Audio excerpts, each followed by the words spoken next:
Vă salut, fraților! Astăzi vin cu un nou video informativ.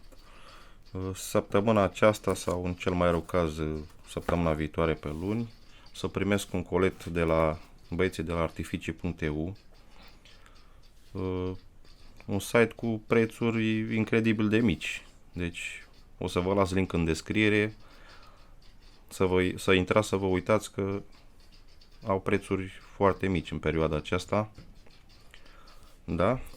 Și cu ocazia aceasta o să vă prezint și câteva produse care mi-au rămas, am dat comandă la sfârșitul anului și nu am apucat să le filmez, cum v-am spus în video trecut. Am zis să vi le arăt pentru că sunt niște produse interesante care le-am găsit pe piață. În primul rând un set de FS3, acesta nu este cine știe ce, este cel de 2022, l-am luat că așa să fie. Și o să vă prezint prima oară un set de Crazy Robots. Cred că le știți, dar este ceva, o copie, cred. Spune că are 10 grame pe bucată și că ar fi categoria P1, ceva ce nu există. La 10 grame după noile reglementări nu o să găsiți așa ceva. Ele arată cam așa, deci nu are gips față de celelalte, acele au dop de plastic, fitil ascuns pe aici, pe undeva, fitil scurt, deci acestea sunt cred că ceva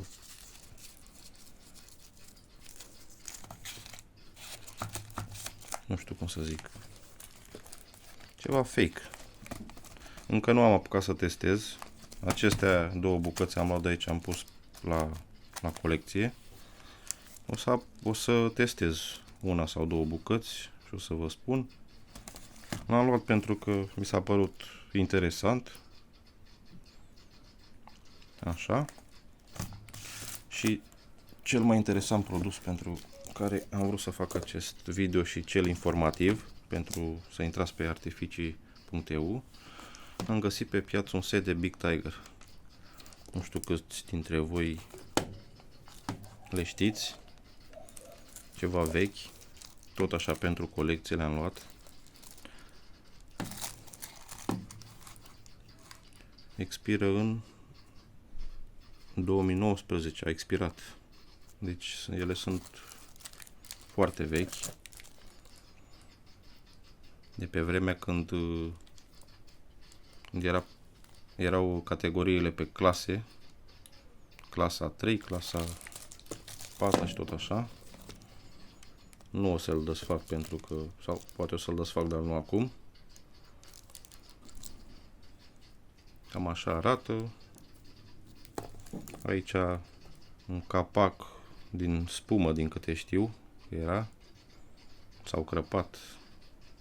Au crăpat unele dintre ele, dar asta este. Da. Și mai am aici niște chestii interesante, dar acestea le știți din colecțiile trecute.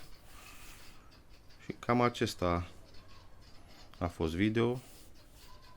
Nu uitați să intrați pe artificii.eu. Sunt reduceri substanțiale în perioada aceasta. Și cam acesta a fost video. Ne vedem la următorul video cu comanda de la băieții de pe artificii.eu. Vă salut!